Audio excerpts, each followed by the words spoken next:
Hello दोस्तों, नमस्ते, जय माता दी। मैं अपने चैनल सोनम अवधी लोकगीत, नेहा अवधी लोकगीत दोनों पे आप लोग का स्वागत करती हूँ। एक छोटा सा बहुत प्यारा नाच गीत है, आप लोग सुनिएगा और कमेंट करके जरूर बताइएगा। हमारा गाना अच्छा लगे तो हमारे चैनल को लाइक सब्सक्राइब शेयर जरूर करिएगा आप सब।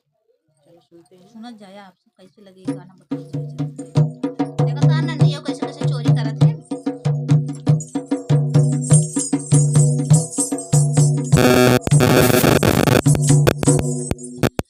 चलो भैया सुना हम सब स्टार्ट कर जाते हैं। ध्यान लगा के सुनत जाया।